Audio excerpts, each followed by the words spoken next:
Few characters in One Piece carry as deep a mystery as Kuzan, Aokiji. From his very first appearance, it was clear that he does not fit the traditional mold of a Marine Admiral. He is not merely an authority figure blindly following orders, but someone guided by his own moral compass, a vision of justice that mixes caution and coldness. And it is precisely this duality that makes him fascinating. Every movement, every choice, reveals layers that most fans are still trying to comprehend. Right from the start, it was evident that he is unpredictable. I remember the first time he faced Luffy and his crew in Long Ring Longland.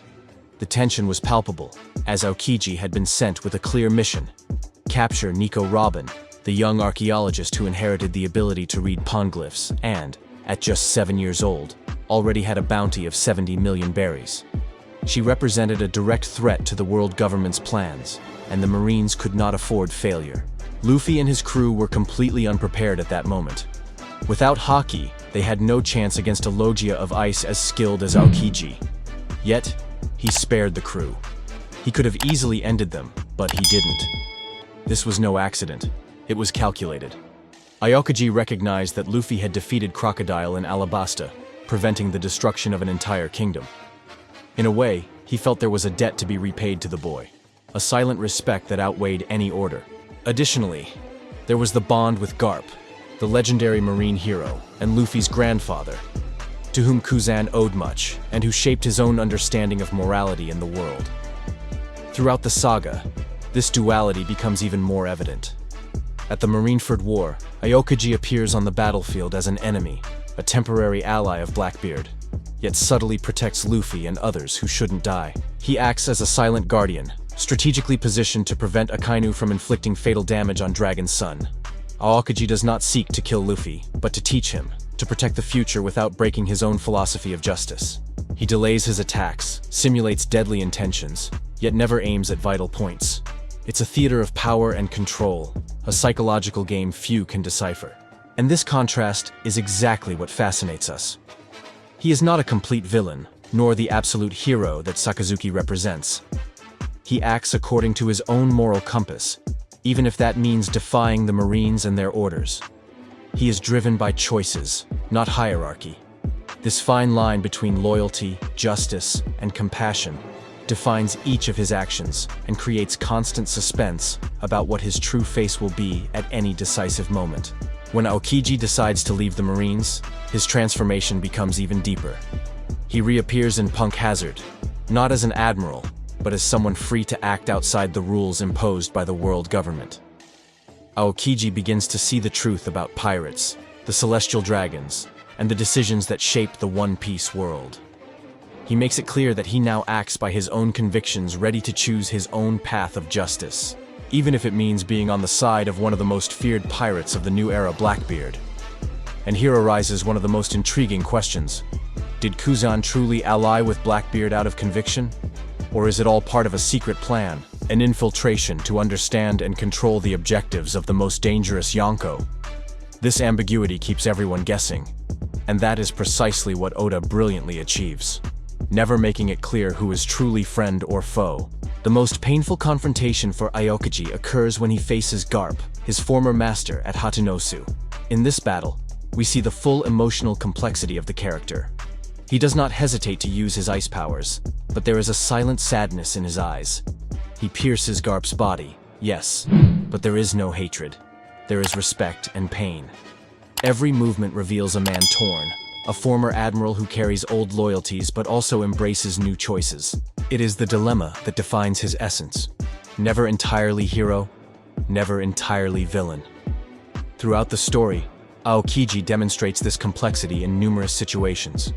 He protects Luffy in Long Ring, saves Smoker in Punk Hazard, and even while fighting Marine allies, maintains his moral integrity. He understands that every action has consequences, that the fate of many depends on his decisions. This multifaceted character is what makes him so interesting and unpredictable. And here, I take a quick pause to remind you. If you are enjoying exploring every detail of this fascinating character, leave your like, subscribe to the channel, activate the notification bell, and comment below. Do you think Aokiji can still be redeemed? I want to know your opinion about this fine line between justice and loyalty that he walks. After leaving the Marines, Aokiji takes on a completely new role. He appears in strategic confrontations, protecting innocents, challenging powerful enemies, and at the same time maintaining a facade of a pirate allied with Blackbeard. He becomes an independent agent, free to follow his own moral compass, yet carrying the shadow of his past. Every gesture seems calculated. Every decision reflects the tension between what he learned from Garp and what he has chosen for himself. When he finally confronts Blackbeard, we witness the peak of this tension. He could attack freely, impose his strength, destroy the opponents in his path, yet he chooses a strategic approach. He aligns in a way that his personal objectives are not compromised, maintaining his ethic as an independent justice seeker while ensuring Blackbeard's power is understood and controlled. It's a chess game, every move deliberate, every choice meaningful. And the big question remains. When Luffy finally comes face to face with Aokiji, how will he react? The fury of seeing his grandfather hurt, the tension of confronting someone who was once an ally, and the shock of realizing Aokiji now walks alongside Blackbeard, all promise to be one of the most intense moments in One Piece.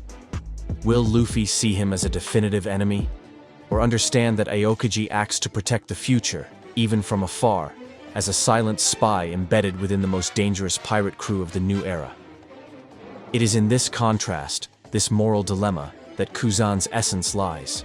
He is never completely predictable, never completely trustworthy, but always deeply human. And that is exactly what makes him unforgettable. A man torn between loyalty, morality, and freedom.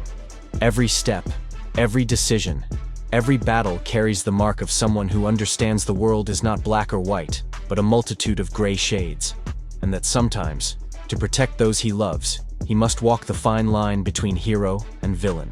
And so, as Luffy's story progresses, Aokiji's figure remains a constant reminder that true justice is never simple, that every choice has a price, and that even outside the Marines, he continues to shape the fate of many, including the future of the Straw Hats.